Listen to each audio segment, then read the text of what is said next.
Bengal rail हादसे से जुड़ी हुई ये बहुत बड़ी अपडेट। रेल हादसे में अब तक 8 लोगों के मौत की पुष्टि हो चुकी है।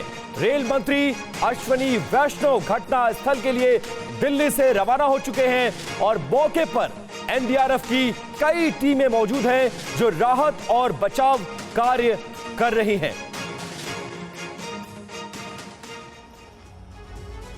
हादसा कितना जबरदस्त था। हवा में लटकी कंचनजंगा एक्सप्रेस की 3 बोगियां जाहिर कर रही हैं ट्रेन के कई हिस्से बुरी तरह से क्षतिग्रस्त हो गए। यह हादसा पश्चिम बंगाल के न्यू जलपाईगुड़ी के पास हुआ। बताया जाता है कि मालगाड़ी ने सिग्नल तोड़ते हुए स्टेशन पर खड़ी कंचनजंगा एक्सप्रेस को टक्कर मार दी। यह हादसा दार्जिलिंग जिले के रंगापानी स्टेशन के पास हुआ, जो कि न्यू जलपाईगुड़ी से 7 किलोमीटर दूर है। हादसे के बाद तत्काल रेलवे और पुलिस की टीम रेस्क्यू ऑपरेशन में जुटी, लेकिन कई लोगों की इस हादसे में जान चली गई। अभी थोड़ा गंभीर है। ये आप देख रहे हैं कंचनजंगा एक्सप्रेस है, ये पीछे यहाँ पे खड़ा था और पीछे से एक मालगाड़ी आके उसको ठोक दिया। 3 बॉगी अभी तक डिटेल्ड हुआ है, अभी तक हमने रेस्क्यू कर लिया है। और मालगाड़ी का जो आगे का इंजन है वहाँ पे गैस कटर लगेगा। आरपीएफ भी आगे है, हम लोग लोकल पीएस से आगे है। रेल मंत्री अश्विनी वैष्णव ने इस हादसे पर चिंता जाहिर की है। रेलवे वॉर रूम में इमरजेंसी बैठक की गई, जिसके बाद वो घटनास्थल के लिए रवाना हो गए। उन्होंने रेलवे की तरफ से प्रभावित लोगों को पर्याप्त मदद पहुंचाने का निर्देश दिया है। तो पश्चिम बंगाल में बेहद ही दर्दनाक ट्रेन हादसा हुआ। क्या हुआ और कैसे हादसा हुआ, पूरी एक जानकारी आपके सामने रखते हैं। दरअसल पश्चिम बंगाल के न्यू जलपाईगुड़ी के पास ट्रेन हादसा हुआ। मालगाड़ी के ऊपर चढ़ गए एक्सप्रेस के 3 बोगियां। और हादसा कैसे हुआ ये आप देखिए। स्टेशन पर कंचनजंगा एक्सप्रेस खड़ी थी पहले से और पीछे से तेज रफ्तार के साथ मालगाड़ी ने कंचनजंगा एक्सप्रेस को टक्कर मार दी। हादसा क्यों हुआ यह भी एक बड़ा सवाल है। मालगाड़ी के सिग्नल तोड़ने की जानकारी अभी तक सामने आ रही है और कहां पर यह हादसा हुआ यह भी आप जानिए। दार्जिलिंग जिले के रंगापानी स्टेशन के पास यह हादसा हुआ।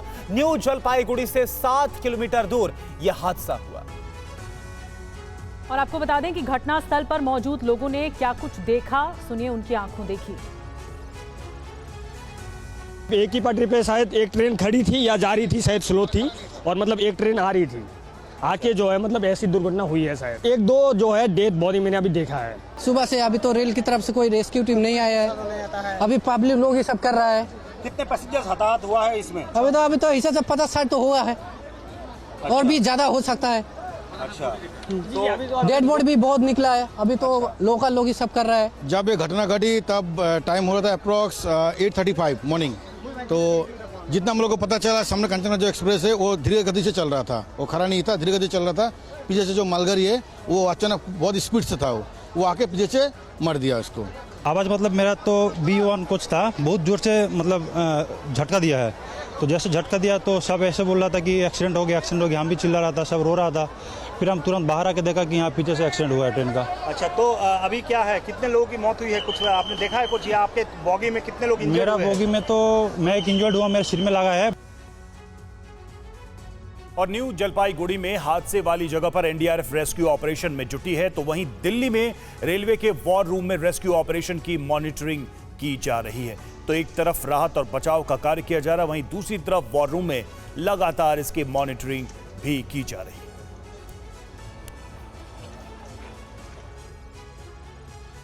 आगे बढ़ते हैं। प्रधानमंत्री नरेंद्र मोदी ने इस ट्रेन हादसे पर दुख जताया है और वहीं कांग्रेस ने रेल मंत्री अश्विनी वैष्णव के इस्तीफे की मांग की है। पश्चिम बंगाल की रेल दुर्घटना पर पीएम मोदी ने अफसोस जाहिर करते हुए कहा कि ये रेल दुर्घटना दुखद है, उन लोगों के प्रति संवेदना है जिन्होंने अपने प्रियजनों को खो दिया। मैं प्रार्थना करता हूं कि घायल जल्द से जल्द ठीक हो जाएं। रेल दुर्घटना को लेकर कांग्रेस नेता प्रमोद तिवारी ने रेल विभाग पर लापरवाही का आरोप लगाया है और रेल मंत्री अश्विनी वैष्णव से नैतिकता के आधार पर इस्तीफा मांगा है। 2 ट्रेनें लड़ गई, इसके पहले उड़ीसा में भी तो यही कुछ हुआ था। यानी कि ये रेल मंत्रालय बढ़े हुए बोझ को संभाल नहीं पा रहा है। रेल मंत्री जी, नैतिकता के नाते इस्तीफा दो। ये ऐसा नहीं है कि कहीं कोई ऐसी गतिविधि हो गई हो जिसके परिणाम ये हो।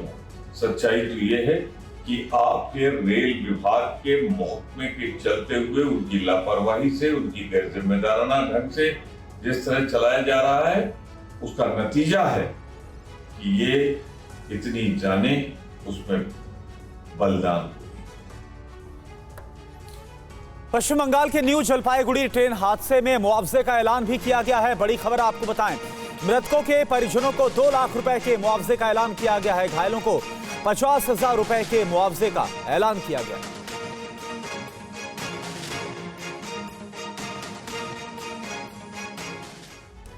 और आइए खबरों में आगे बढ़ते हैं। जम्मू कश्मीर के बांदीपुरा में आज सुबह सुरक्षा बलों ने एक आतंकी को मार गिराया है। यहां 2 से 3 आतंकियों के छिपे होने की आशंका है।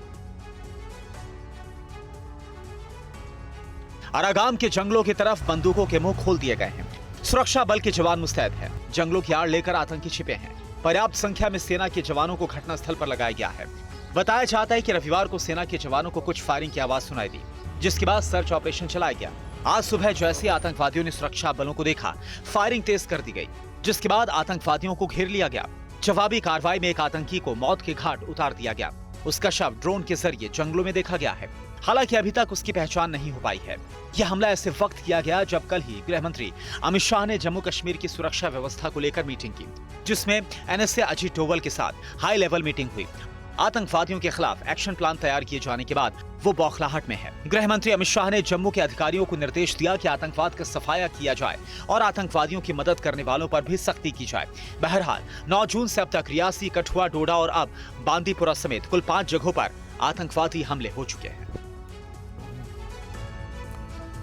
वहीं सीडीएस अनिल चौहान जम्मू कश्मीर के दौरे पर है। आज वो उधमपुर में एक हाई लेवल सुरक्षा बैठक करेंगे। इससे पहले उन्होंने चिनार कोर का दौरा किया। Chief of defence staff general Anil Chauhan Jammu Kashmir के दौरे पर हैं। उन्होंने सुरक्षा तैयारियों की समीक्षा की और चिनार कॉर्प्स का दौरा किया। जनरल चौहान ने सशस्त्र बलों के अधिकारियों को संबोधित करते हुए कहा कि उन्होंने भारतीय सशस्त्र बलों में चल रही सर्विसेज तालमेल और बदलाव का जिक्र किया। सीडीएस ने इंडियन आर्मी, एयरफोर्स और नेवी के प्रोफेशनलिज्म और स्टैंडर्ड की तारीफ की। इससे पहले सीडीएस जनरल अनिल चौहान ने इस महीने की शुरुआत में ओडिशा के भारतीय नौसेना के अग्निवीरों के लिए मुख्य ट्रेनिंग सेंटर आईएनएस चिल्का का दौरा किया था। इस दौरान जनरल चौहान ने आईएनएस चिल्का में अग्निवीर बैचेस की ट्रेनिंग शेड्यूल का निरीक्षण किया और भविष्य के समंदर में लड़ने वाले योद्धाओं को उनकी अहम भूमिका के बारे में जानकारी दी। अग्निवीरों के साथ बातचीत करते हुए जनरल चौहान ने युवाओं को अनुशासित रहने और राष्ट्र निर्माण में योगदान देने में अग्निपथ योजना के महत्व पर जोर दिया। वहीं जम्मू कश्मीर में सुरक्षा बलों ने हंदवाड़ा इलाके में आतंकी साजिश को नाकाम कर दिया है। पाकिस्तान समर्थित हिजबुल मुजाहिदीन के एक आतंकवादी को सुरक्षा बलों ने गिरफ्तार भी किया है।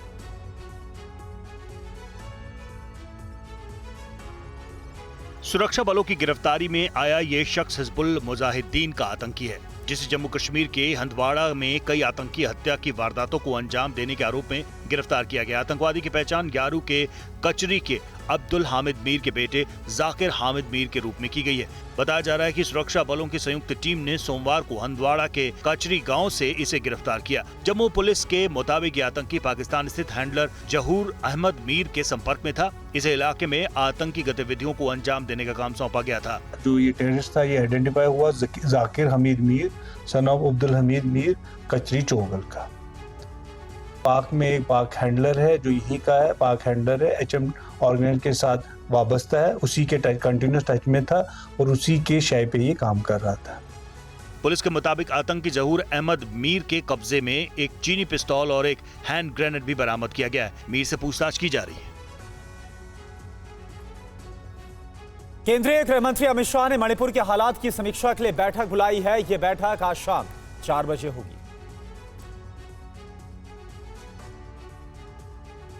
केंद्रीय गृह मंत्री अमित शाह ने जम्मू कश्मीर के बाद मणिपुर के मुद्दे पर आज बैठक बुलाई है। जानकारी के मुताबिक ये बैठक शाम 4 बजे राज्य के हालात को रिव्यू करने के लिए बुलाई गई है।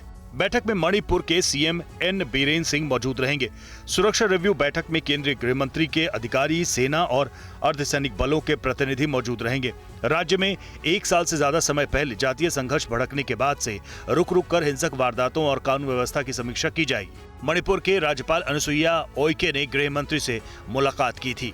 इससे पहले रविवार को जम्मू कश्मीर के हालात को लेकर हाई लेवल बैठक हुई। इसमें गृह मंत्री अमित शाह ने राज्य में आतंकवाद को कुचलने की हर संभव कोशिश, आतंकियों के समर्थकों पर कड़ा एक्शन और अमरनाथ यात्रा के लिए विशेष सुरक्षा व्यवस्था तैयार करने के निर्देश दिए। हाई लेवल मीटिंग में जम्मू कश्मीर के उपराज्यपाल Manoj Sinha, NSA Ajit Doval, army chief Manoj Pande समेत खुफिया विभाग और पैरामिलिट्री फोर्सेज के अधिकारी मौजूद रहे।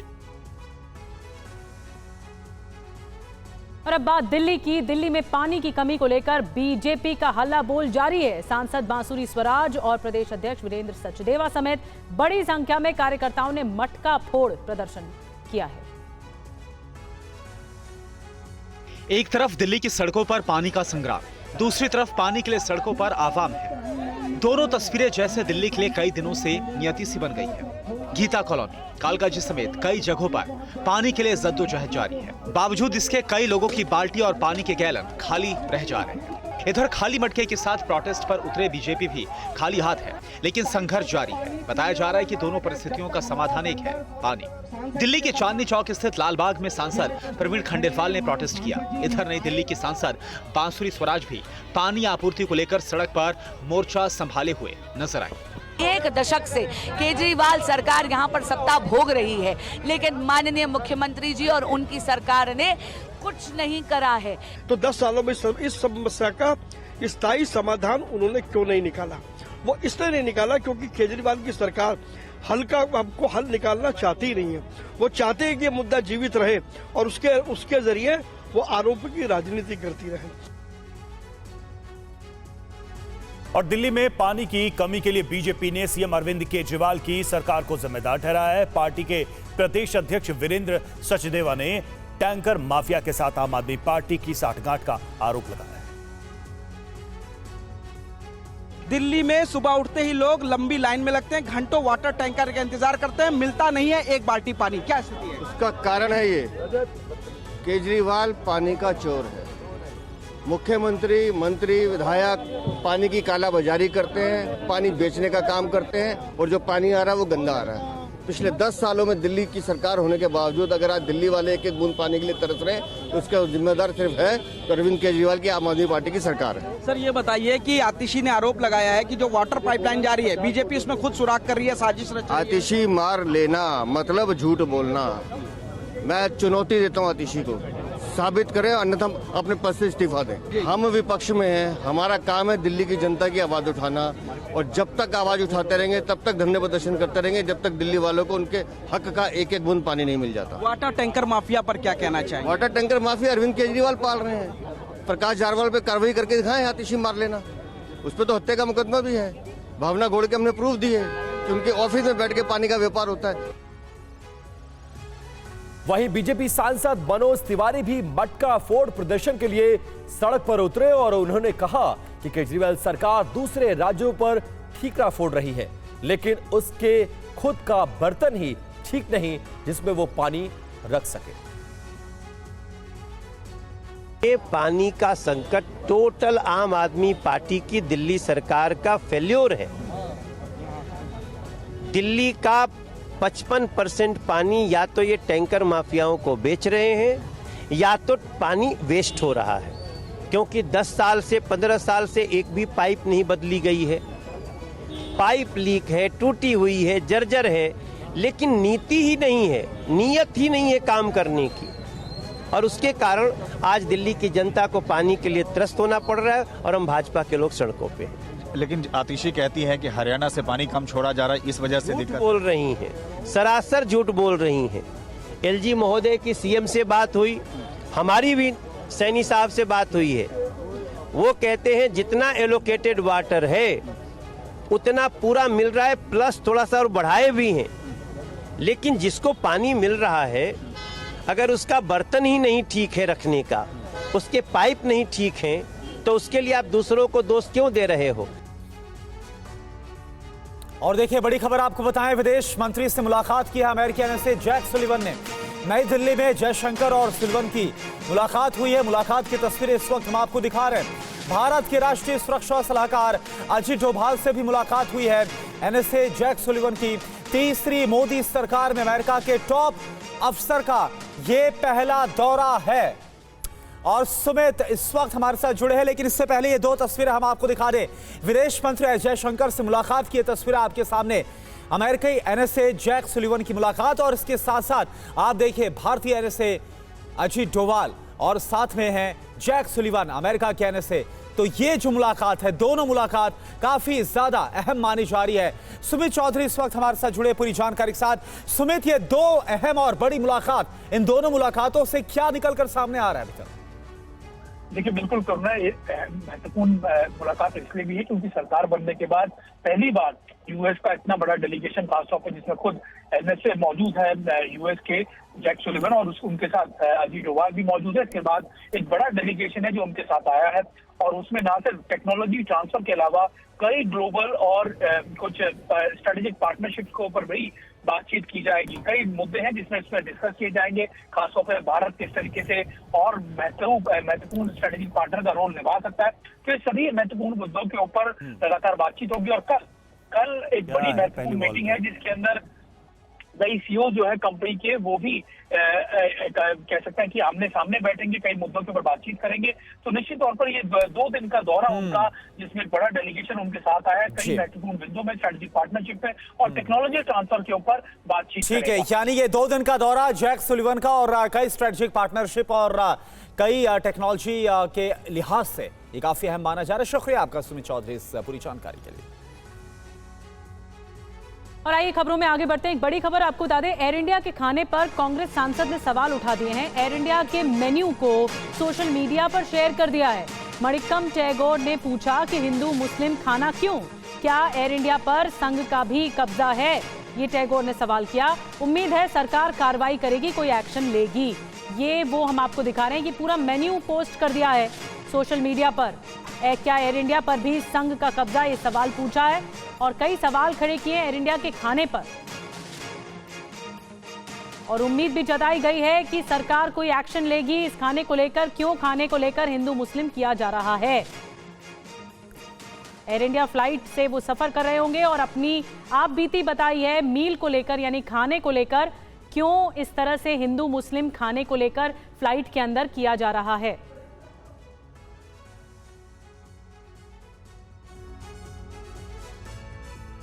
तो जो मेन्यू है एयर इंडिया का खाने को लेकर, उसको देखिए लेकर यह सवाल उठाया गया। एक बार हम आपको दिखाते हैं जो मेन्यू हमारे पास मौजूद है एयर इंडिया के लिस्ट से, वो आप देख लीजिए। आप देखेंगे तो पहले ही कैटेगराइज किया हुआ है मुस्लिम मील और हिंदू मील, और इसी वजह से ये सारी आपत्ति दर्ज कराई गई है। अब इसमें साफ तौर पे जो पैसेंजर्स के लिए खाने की लिस्ट है वो अलग अलग बना दी गई है, ठीक है। और उसमें एक चीज आप देखेंगे कि हिंदू और मुस्लिम, इसको जरूर मेंशन किया गया। यही वजह है कि ये सारी आपत्ति है। मणिक्कम टैगोर ने पोस्ट करके ये आपत्ति जाहिर की है, सवाल पूछा है एयर इंडिया से, एयर इंडिया के अधिकारियों से, सरकार से। कांग्रेस के सांसद ने ये प्रश्न किया है कि मेन्यू में आखिर इस तरह के डिवीजन को, इस तरह के नाम को, इस तरह के नॉमिनक्लेचर को क्यों यूज किया गया है। कुमार विक्रांत हमारे साथ जुड़े हुए हैं। कुमार विक्रांत, ये अपने आप में थोड़ा सा अलग मामला है। कांग्रेस की तरफ से, कांग्रेस के सांसद की तरफ से क्या आपत्ति दर्ज की गई है और क्या कोई इस पर जवाब आया है एयर इंडिया का? जी बिल्कुल, राहुल गांधी के करीबी तीसरी बार के सांसद मणिक्कम टैगोर हैं। उन्होंने बाकायदा एक्स पर लिखा है कि ये किस तरीके से हिंदू मील और मुस्लिम मील किया गया है। उन्होंने ये भी कहा है क्या संघियों ने कैप्चर कर लिया है एयर इंडिया को, ये आरएसएस पर निशाना साधा है, विचारधारा पर निशाना साधा है। और साथ ही एयर इंडिया से उन्होंने सफाई की मांग की है, इस बारे में कार्रवाई की मांग की है एक तरीके से कि एक्शन लिया जाए इस पर, ये चाहते मणिक्कम टैगोर। तो ऐसे में अब इंतजार करना होगा कि कैसे और क्या कार्रवाई होती है या क्या जवाब आता है एयर इंडिया की तरफ से। शुक्रिया आपका इस अपडेट के लिए, जानकारी के लिए। तो जैसा कि कुमार विक्रांत बता रहे थे कि हिंदू मील और मुस्लिम मील ये लिखा हुआ है। मणिक्कम टैगोर जो कि कांग्रेस के सांसद हैं और राहुल गांधी के करीबी माने जाते हैं, उन्होंने सीधे तौर पर एयर इंडिया से ये सवाल पूछा है। इस पर आपत्ति जताई है कि जो भोजन मिलता है एयर इंडिया में उसको धर्म के आधार पर क्यों कैटेगराइज किया गया है, इस तरह के नाम से इसको क्यों वहां पर इनलिस्ट किया गया है। खाने के मेन्यू को लेकर सोशल मीडिया पर उनका ये पोस्ट है और उसमें आप देख भी सकते हैं, जो आप जो मेन्यू है उसमें सीधे सीधे ये लिखा हुआ है मुस्लिम मील और हिंदू मील, जिसको लेकर कांग्रेस के सांसद की तरफ से ये आपत्ति दर्ज कराई गई है। सवाल ये पूछा गया है क्या यहां पर भी यानी एयर इंडिया पर भी संघ का कब्जा हो गया है। हालांकि अभी जवाब का जरूर इंतजार है एयर इंडिया की तरफ से, लेकिन कांग्रेस के सांसद ने यह प्रश्न उठाया है। एक तरफ आप देखिए वो ट्वीट और दूसरी तरफ वो मेन्यू जिसमें यह मेंशन किया गया है मुस्लिम मील और हिंदू मील। और 3 तस्वीरें आपके सामने, एयर इंडिया की वो तस्वीर जिसमें वो सफर कर रहे थे इसी विमान में, इस तरह के एक विमान में, और उसके मेन्यू को लेकर उन्होंने आपत्ति जताई और उसके बाद ट्वीट किया है और ये कहा है कि इस तरह से खाने को धर्म में डिवाइड करना कहां तक सही है, और इसको लेकर बीजेपी सरकार पर आरोप लगाया। और एयर इंडिया के उस मील की तीसरी तस्वीर में आप देखेंगे खाने के मेन्यू के उस फोटो को भी बाकायदा उन्होंने फोन में अपने क्लिक किया और उसको ट्वीट करके सवाल उठाया है कि इस तरह से बाइफरगेट क्यों किया गया, और इसको लेकर अब विवाद खड़ा हो गया। हालांकि अब तक एयर इंडिया की तरफ से, एविएशन मिनिस्ट्री की तरफ से कोई जवाब नहीं आया है, लेकिन यह जरूर है कि इस मामले को लेकर अब सियासत शुरू हो गई है। बिल्कुल, तो ये देखिए तस्वीरें इस वक्त हम आपको दिखा रहे हैं मणिकम टैगोर की तरफ से जो पोस्ट किया गया सोशल मीडिया पर, और इसमें साफ ये सवाल पूछा जा रहा है मणिकम टैगोर की तरफ से कि आखिरकार के खाने पर हिंदू और मुस्लिम क्यों किया गया है। कुमार विक्रांत इस वक्त हमारे साथ जुड़े हैं पूरी जानकारी के साथ। कुमार, यहां पर एक बड़ा सवाल पूछते हुए नजर आ रहे हैं मणिकम टैगोर की क्या एयर इंडिया पर संघ का कब्जा हो गया है? अब जवाब क्या होगा इसका सबको इंतजार है एयर इंडिया की तरफ से।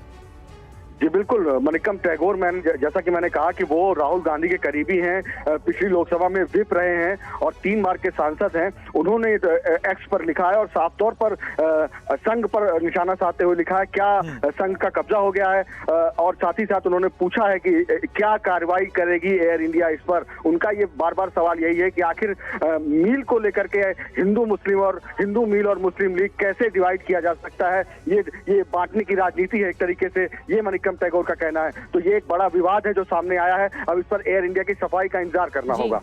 इंतजार करना होगा कि एयर इंडिया की तरफ से जवाब क्या आता है, लेकिन मणिकम टैगोर ने बड़े सवाल खड़े कर दिए हैं एयर इंडिया के खाने को लेकर कि फ्लाइट के अंदर हिंदू मुस्लिम किया जा रहा है। और ये वो दरअसल एक्स पर जो पोस्ट किया है मणिकम टैगोर ने, कि पूरा ही खाने का मेन्यू बता दिया गया है कि किस तरह से हिंदू खाने में अलग चीज़ें हैं और मुस्लिम खाने में अलग चीज़ें हैं। तो इसीलिए सवाल किया गया कि फ्लाइट के अंदर एयर इंडिया के प्रशासन के जरिए क्यों हिंदू मुस्लिम खाने को लेकर किया जा रहा है। और हमारे साथ मणिकम टैगोर खुद इस वक्त फोन लाइन पर जुड़ चुके हैं। मणिकम टैगोर जी, सबसे पहले तो आपकी आपत्ति क्या है इसको लेकर हम वो जानना चाहेंगे, क्योंकि आपने इसके विरोध में ट्वीट भी किया है, सवाल भी उठाया है। आप कभी हिंदू मील सुना है, मुसलमान मील सुना है? जी, मैं अभी तक सुना हूँ, केरला का खाना सुना हूँ, तमिलनाडु का खाना सुना हूँ, पंजाबी खाना टेस्ट किया हूँ, गुजराती खाना टेस्ट किया हूँ। हिंदू खाना कहाँ से आ गया, मुसलमान खाना कहाँ से आ गया? ये टाटा ने किस रूप पे लेके जा रहे हैं? ये संघियों का कंप्लीटली संघियों का मानसिकता है। इस देश का बहुत बड़ा एक ग्रुप यही जिस बात कर जा रही है, सारे जगह में हिंदू मुसलमान नफरत का हार हो रहा पूरी देश में, और यहाँ एयर इंडिया का नाम पे ये चल रहा है इसे। आपके ट्वीट में हम देख रहे हैं कि आपने संघ को भी इसमें ऐड किया है। आपने ये भी कह दिया है कि क्या संघ का कब्जा हो गया है? ये पूरी तरह ये मानसिकता है, ये नफरत का, हिंदू कोई भी चीज का हिंदू मुसलमान देखने का नजरिया, ये आरएसएस का नजरिया है। आरएसएस ये 100 साल में यही चीज करके आ रही है, हर चीज में हिंदू मुसलमान, हर चीज में हिंदू मुसलमान। अभी इस देश ये तंग हो चुका है। ये इस बार का चुनाव में भी लोगों ने ये रिजेक्ट किया है इस नफरत का, और नफरत का दुकान का लोगों ने रिजेक्ट किया है। और ये क्लियर है, एयर इंडिया ऐसे सोचने लग चले गई, और कोई भी कानून हिंदू का मील, हिंदू मील कहीं सुना ही नहीं हूं मैं, मुसलमान मील कभी सुना ही नहीं मैं। बिल्कुल टैगोर साहब, आपकी आपत्ति समझ में भी आती है कि मील तो वेज मील और नॉन वेज मील होता है, लेकिन हिंदू मील और मुस्लिम मील को लेकर आपने आपत्ति जताई है। आपने एक्स पर पोस्ट भी किया है, लेकिन क्या एयर इंडिया की तरफ से आपके पोस्ट करने के बाद कोई सफाई, कोई रिप्लाई अब तक आया है? किसी ने आपसे संपर्क करने की कोशिश की है क्या?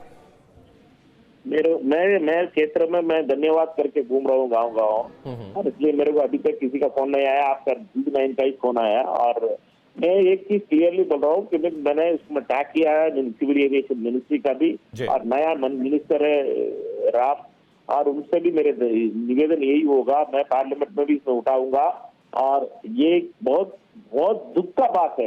एयर इंडिया जैसे टाटा का इतना बड़ा ग्रुप में ऐसे लोग घुस चुके हैं और मील का ऐसे डिवाइड करें, हिंदू मील, मुसलमान मील, और ये बहुत गलत रास्ते में जा रही है और ये नफरत का नेक्स्ट लेवल पे लेके जाने वाली बात। जी, शुक्रिया आपका मणिकम टैगोर जी हमसे बात करने के लिए। तो हिंदू मील और मुस्लिम मील में जिस तरह से डिवाइड किया गया, इसको लेकर आपत्ति दर्ज कराते हुए मणिकम टैगोर। और चलिए अगली खबर का अब हम रुख करते हैं ईवीएम विवाद पर दिग्विजय सिंह की मांग। बैलेट पेपर से चुनाव होना चाहिए, अब तो एलॉन मस्क ने भी सवाल उठा दिए। ईवीएम में छेड़छाड़ की आशंका है, यह कहा गया है दिग्विजय सिंह की तरफ से। 2003 तक बैलेट पेपर चुनाव होते थे, समय पे हो जाते थे। 2003 के बाद ईवीएम मशीन आई है। 98 का चुनाव हो, उसके पहले के चुनाव हो, सुबह चालू होता था, रात तक फैसले आ जाते थे। तो ये बिल्कुल गलत है और ये धारणा कि इसमें बहुत समय लगेगा बिल्कुल गलत है। ज़्यादा समय लगेगा तो आप 14 टेबल लगाते हो, 20 लगाते हो, 50 लगा दीजिए, समय कम हो जाएगा। क्योंकि सर सीटें क्योंकि कांग्रेस पार्टी की भी 99 आई है। मैं कहना, अच्छा, मैं इस बात को मैं जाते नहीं किनको कौन जीता कौन हारा। मैं तो कहता हूँ मेरा अधिकार है कि मेरे हाथ में मत पत्र आना चाहिए मेरा, ताकि मैं उसको देखकर और बैलेट बॉक्स में डालूं। तो इससे आगे किस तरह से आप इसको लेकर लड़ाई लड़ेंगे सर, आप और कांग्रेस पार्टी? तो पार्टियों के इंडिया अलायंस के ऊपर निर्भर करता है, लेकिन मैं इतना आपको कह देता हूँ कि मैनिपुलेशन किसी भी मशीन पर संभव है यदि उसमें चिप है। आगे बढ़ते, नीट पेपर लीक मामला अब गहराता हुआ नजर आ रहा है। बिहार पुलिस ने इस मामले में एक बड़ी सफलता हासिल की है। पुलिस की आर्थिक अपराध इकाई ने 6 पोस्ट डेटेड चेक बरामद किए हैं। शक है कि चेक पेपर लीक माफिया के लिए जारी किए गए थे। ईओयू को आशंका है कि चेक का कनेक्शन 5 मई को नीट के पेपर लीक मामले से जुड़ा हो सकता है। आरोप है कि पेपर माफिया ने हर अभ्यर्थी से प्रश्न पत्र के लिए 30-30 लाख रुपए की मांग की थी। अब खाता धारकों के बारे में जानकारी जुटाई जा रही है। अब आपको इस खबर से जुड़ी जानकारी दे देते हैं। बिहार की इकोनॉमिक ऑफेंस यूनिट का एक्शन। ईओयू ने 6 पोस्ट डेटेड चेक बरामद किए। प्रश्न पत्र लीक कराने वाले अपराधियों के नाम चेक। पेपर के बदले अभ्यर्थियों से 30-30 लाख रुपए मांगे जाने की आशंका। खाता धारकों की जानकारी जुटा रही है जांच एजेंसी। अब तक 4 अभ्यर्थी समेत 13 लोग गिरफ्तार। 35 अभ्यर्थियों को पेपर मिलने का शक। ईओयू सूत्र के हवाले से खबर। 5 मई को एनटीए ने नीट की परीक्षा करवाई थी। बता दें कि 4 जून को नीट नतीजे घोषित किए गए, तब से ही अभ्यर्थियों ने गड़बड़ी के आरोप लगाकर विरोध शुरू कर दिया। और दिल्ली के कंजावला इलाके में एक शख्स पर बेटी की हत्या का आरोप लगा है। पुलिस ने मामले में आरोपी पिता को गिरफ्तार कर लिया है। दिल्ली में एक पिता पर अपनी बेटी का बेरहमी से कत्ल करने का आरोप लगा है। जानकारी के मुताबिक बेटी और पिता के बीच अक्सर झगड़ा होता था। झगड़े की वजह बेटी का शादी करने से इंकार करना बताया जा रहा है। बेटी के मर्डर का सनसनीखेज मामला दिल्ली के कंजावला से सामने आया है, जहां पर एक खेत में खून से लथपथ लड़की का शव मिला। मामले पर पुलिस का कहना है कि आरोपी नंद किशोर ने पूरी योजना बनाकर अपनी बेटी की हत्या की वारदात को अंजाम दिया। आरोपी बेटी को कैब बुक करके खेतों में ले गया। यहां पर आरोपी ने ग्लास काटने वाले उपकरण से बेटी की हत्या कर दी। आरोपी ग्लास कटिंग का काम ही करता है। पुलिस ने आरोपी नंद किशोर को गिरफ्तार कर लिया है। पुलिस के अधिकारियों ने मौका वारदात का दौरा किया और मामले की तफ्तीश शुरू कर दी है। फादर्स डे के दिन दहला देने वाली इस वारदात के सामने आने के बाद स्थानीय लोग पिता की हरकत से हैरान हैं। आरोपी को जानने वाले मान ही नहीं पा रहे कि नंद किशोर अपनी बेटी को मौत के घाट उतार सकता है। आगे बढ़ते हैं खबर सहारनपुर से, जहां पर पूर्व एमएलसी हाजी इकबाल की संपत्ति पर ईडी ने बड़ा एक्शन लिया है। इकबाल और उसके करीबियों पर सहारनपुर और उसके आसपास के इलाकों में अवैध खनन में शामिल होने का आरोप है।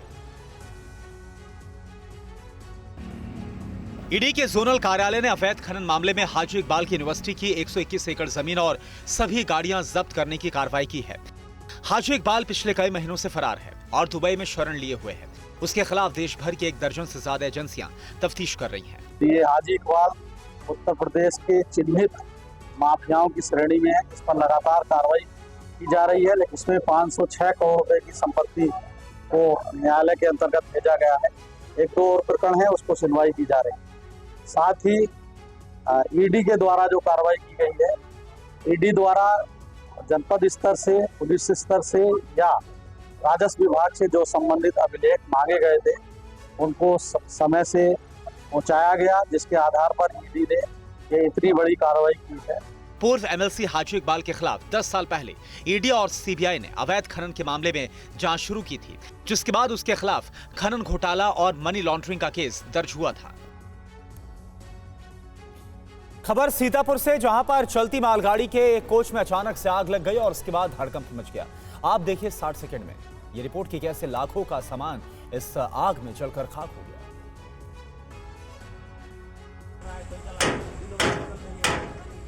दे धनाधन हथौड़ा चलाया, काफी देर तक जद्दोजहद की, पसीना बहाया, तब भी ताला नहीं टूटा। इधर कोयले से लदी मालगाड़ी की बोगी में आग लगी रही। गर्मी और हवा की वजह से आग भड़कती जा रही थी। रेलवे कर्मचारी से लेकर अग्निशमन और पुलिस की टीम मशक्कत में जुटी रही, लेकिन आग रोकने की कोशिशें नाकाम होती रही और कर्मचारियों की सांसें फूलती जा रही थी। बताया जाता है कि ये मालगाड़ी दिल्ली से पश्चिम बंगाल जा रही थी, तभी सीतापुर के पास टप्पा खजुरिया परसेंटेज के बीच इसमें आग लगने की खबर मिली। गाड़ी को तत्काल परसेड़ी रेलवे स्टेशन के पास रोककर आग पर काबू पाने की कोशिश की गई। आग की वजह से कोयले से भरी बोगियां गर्म हो गई, कई के लॉक नहीं खुले, उसे खोलने के लिए कटर का इस्तेमाल किया गया। काफी मशक्कत के बाद देखिए बोगी खोलने में कामयाबी मिली, जिसके बाद आग और तेजी के साथ भड़की।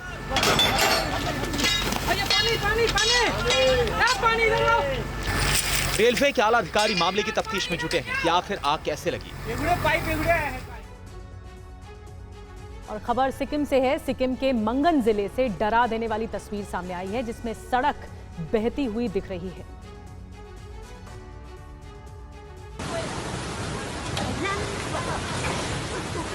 तस्वीरें उत्तरी सिक्किम के मंगन जिले से सामने आई हैं, जहां पिछले करीब 4 दिन से प्रकृति का प्रकोप जारी है। आप देख सकते हैं मंगन जिले को दूसरे जिलों से जोड़ने वाली सड़क भूस्खलन के बाद बह गई। वीडियो लाल बाजार इलाके का बताया जा रहा है। यात्री फंसे हुए और ट्रैफिक सेवाएं बाधित हैं। तस्वीरों में मलबे में एक कार भी फंसी हुई नजर आ रही है। मंगन में भारी बारिश और चट्टान ढहने से बिजली के खंभे और बड़े बड़े पेड़ पानी की तेज धार में बह चुके हैं। उत्तरी सिक्किम में तबाही के बाद कई जगहों पर पर्यटक फंस गए थे। हादसे के बाद से ही पर्यटकों के रेस्क्यू का काम जारी है। बीआरओ और प्रशासन राहत और बचाव कार्य में लगातार जुटा है। दिक्षु के पास पुलिया को हटाकर नमक नाले के कारण बनी 180 मीटर चौड़ी दरार को भरा जा रहा है। सिक्किम में कुदरत के क्रोध ने जबरदस्त तबाही मचाई। भारी बारिश के बाद जगह जगह लैंडस्लाइड हुई। लैंडस्लाइड से कई जगहों पर भारी नुकसान हुआ है, जिसकी भरपाई में वक्त लगेगा।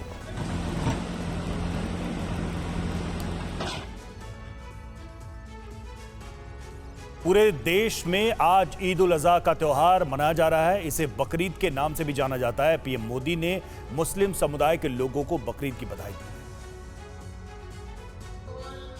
बकरीद के मौके पर बड़ी संख्या में मुस्लिम समुदाय के लोगों ने मस्जिदों में विशेष नमाज पढ़ी। ईद उल अजहा को त्याग और कुर्बानी के तौर पर याद किया जाता है। बताया जाता है कि यह पर्व पैगंबर हजरत इब्राहिम से ही कुर्बानी देने की प्रथा शुरू हुई थी। उत्तर प्रदेश के इलाहाबाद की तस्वीरें हैं ये। सीएम योगी सड़कों पर नमाज नहीं पढ़े जाने और शांति व्यवस्था को लेकर सख्त हिदायत दी गई, जिसे अमल में लाने के लिए प्रशासन चुस्त दुरुस्त रहा। लेकिन पश्चिम बंगाल में लोगों ने सड़क पर नमाज पढ़ी।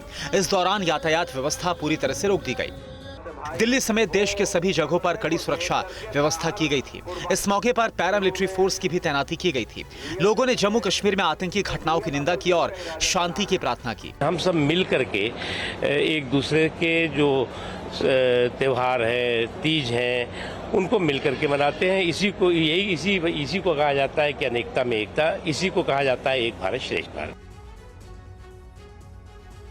और अगली खबर हरियाणा के पानीपत जिले से, जहां पर दहशत फैलाने वाले आदमखोर तेंदुए को पकड़ लिया गया है और उसे कलेसर के नेशनल पार्क में छोड़ दिया गया है। पानीपत में तेंदुए ने काफी ज्यादा दहशत फैला रखी थी। उसने 4 साल की बच्ची को भी मार डाला था। तेंदुए की दहशत से यमुना के आसपास के गांव के लोगों ने घरों से निकलना बंद कर दिया था। प्रशासन ने भी लोगों को एडवाइजरी जारी की थी कि जब तक तेंदुआ पकड़ा ना जाए तब तक किसान शाम होने के बाद अकेले खेत में ना जाएं। अगर किसी हालत में घर से बाहर जाना भी पड़े तो समूह बनाकर जाएं। पुलिस और वन विभाग की टीम तेंदुए को पकड़ने की लगातार कोशिश कर रही थी। यहां तक कि ड्रोन के जरिए भी तेंदुए की तलाश की जा रही थी। रविवार को तेंदुआ पानीपत में भैंसवाल गांव के पास देखा गया, जिसके बाद उसे पकड़ने की कोशिश शुरू हुई और सर्च ऑपरेशन को तेज कर दिया गया। रोहतक से आए वन विभाग की टीम को तेंदुआ नजर आया, जिसके बाद टीम ने ट्रैंक्विलाइजर गन का इस्तेमाल किया। इसके बाद तेंदुआ बेहोश हो गया और फिर उसे जाल फैलाकर पकड़ लिया गया और पिंजरे में कैद कर लिया गया। हरियाणा वन्य जीवन विभाग की टीम ने तेंदुए के रेस्क्यू के बाद उसे कलेसर नेशनल पार्क में छोड़ दिया। आदमखोर तेंदुए के पकड़े जाने के बाद इलाके के लोगों ने राहत की सांस ली। और आइए आगे बढ़ते हैं, बात पाकिस्तान की दहशतगर्दी की करते हैं। जम्मू कश्मीर के साथ साथ अब पीओके में भी पाकिस्तान के खिलाफ आवाज बुलंद होती जा रही है। दोनों ही जगह पाकिस्तान की सेना सरकार और आतंकियों के आकाओं के पुतले फूंके जा रहे हैं, लेकिन दोनों ही जगहों पर एक बात कॉमन है। इस बार पीओके के साथ साथ भारत के जम्मू कश्मीर की आतंकी साजिशों में पर्दे के पीछे से चीन का रोल दिख रहा है। पहली बार चीन पर जम्मू कश्मीर को डिस्टर्ब करने के संगीन आरोप लगते दिख रहे हैं। ये पूरा खुलासा इस रिपोर्ट में देखिए।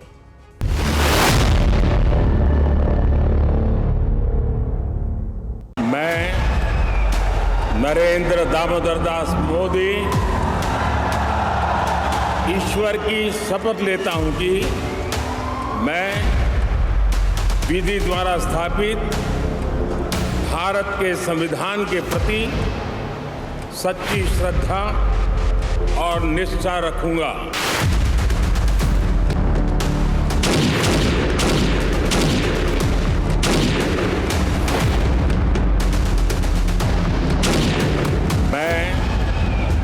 नरेंद्र दामोदर दास मोदी। 9 जून को नरेंद्र मोदी ने लगातार तीसरी बार प्रधानमंत्री पद की शपथ ली तो मोदी सरकार में 10 साल तक बेहिसाब मार खाए पाकिस्तान के आतंकियों ने बौखलाकर जम्मू में सिलसिलेवार तरीके से आतंकी साजिशों की स्क्रिप्ट लिख दी। रियासी से लेकर डोडा तक पाकिस्तान से घुसपैठ करके आए दहशतगर्दों ने 5 दिन में 4 हमले करके गोलियों की बौछार की। और जब आतंकी हमला लगातार हुआ तो सड़कों पर विरोध प्रदर्शन करने के लिए गुस्साई जनता कश्मीर में उस हिस्से से भी उतरी जिसकी उम्मीद खुद पाकिस्तान में बैठे आतंक के आकाओं ने भी नहीं की होगी। का मतलब क्या? यकीन न हो तो आंख खोलकर और कान लगाकर ये पोस्टर, ये बैनर और ये नारे हाफिज सईद और मसूद अजहर जैसे भारत के दुश्मन देख और सुन।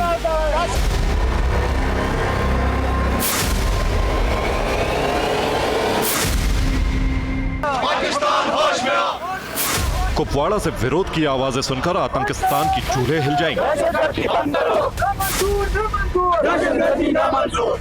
दिल्ली के सहयोग से विकास की सीढ़ियां चढ़ते कुपवाड़ा ने हाफिज सईद और मसूद अजहर जैसे आतंकियों का जनाजा निकाल दिया।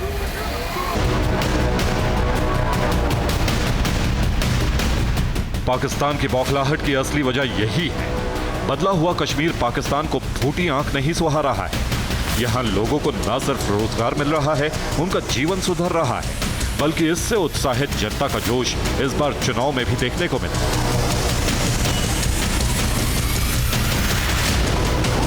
जिसके बाद पीओके में बालाकोट एयर स्ट्राइक के वक्त बंद किए गए आतंकी कैंप फिर से एक्टिव कर दिए गए। जम्मू कश्मीर में आतंकियों की घुसपैठ कराई गई और रियासी से लेकर डोडा तक आतंकी हमलों को अंजाम दिया गया। लेकिन इस बार हैरानी यह है कि पाकिस्तान को इस साजिश में चीन ने भी मदद पहुंचाई। सुरक्षा एजेंसियों को इससे जुड़े एक नहीं कई सबूत हाथ लगे। केंद्रीय खुफिया एजेंसियों को जानकारी मिली है कि बॉर्डर पर चीन की सेना ने कई ऐसे इंफ्रास्ट्रक्चर तैयार किए हैं जो अब भारत में आतंकियों की घुसपैठ में मदद पहुंचा रहे हैं। जम्मू कश्मीर में चीन पाकिस्तान की साजिशों को लेकर खुलासा सिर्फ इतना भर नहीं है। 4 जून को जिस दिन लोकसभा चुनावों के नतीजे आने वाले थे, उसी दिन पाकिस्तान के प्रधानमंत्री शहबाज शरीफ चीन की यात्रा पर निकले हुए थे। वो अगले 4 दिन तक चीन में रहे। बीजिंग में चीन के प्रधानमंत्री ली कीयांग से मिले, चीन के राष्ट्रपति शी जिनपिंग के साथ सीक्रेट मीटिंग की, शियान और चेंगडू शहर में चीनी अधिकारियों से मिलकर भारत विरोधी योजनाएं बनाई। और जैसे ही 9 जून को यानी पीएम मोदी के शपथ वाले दिन शहबाज शरीफ इस्लामाबाद वापस लौटे, जम्मू में एक के बाद एक आतंकी घटनाएं होनी शुरू हो गईं। चीन और पाकिस्तान के बीच हुई इन मुलाकातों और जम्मू कश्मीर में हुए आतंकी हमलों का आपस में कनेक्शन है। भारतीय एजेंसियों को जम्मू में हुए हमले के पीछे चीन और पाकिस्तान की मिली हुई साजिश नजर आ रही है और इसकी ठोस वजह भी है।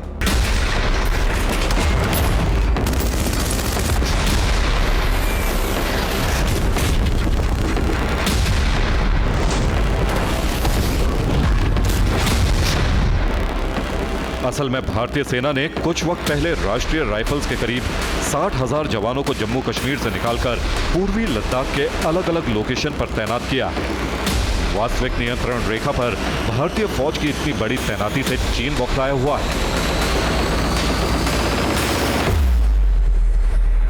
एजेंसियों को मिली जानकारी के मुताबिक एलएसी से भारतीय सेना का ध्यान भटकाने के लिए ही जम्मू कश्मीर में आतंकी घटनाओं में अचानक से इजाफा हुआ है। चीन पाकिस्तान की साजिशों के कारण विरोध की आवाजें पीओके से भी सुनाई दे रही हैं। ये पीओके के कोटली चौक का मंजर है। यहाँ की सड़कों पर हुजूम उतरा। पाकिस्तान के अत्याचारों के खिलाफ बेहिसाब नारे लगे। पीओके में चीन के खिलाफ आवाज बुलंद की गई। पाकिस्तान मुर्दाबाद के नारे लगे।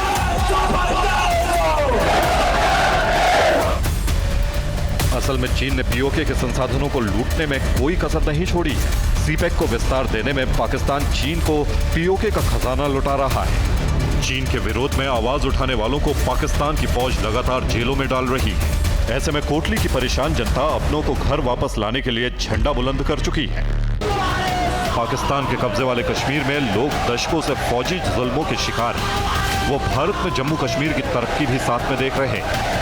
वहाँ के लोग आजादी के नारे लगाकर भारत में मिलने को बेताब हैं। पाकिस्तान की बेचैनी इसलिए भी बड़ी है और जम्मू में हुए आतंकी हमलों के पीछे ये भी एक बड़ी वजह है। पाकिस्तान का मतलब क्या? Bureau report, TV9 Bharat.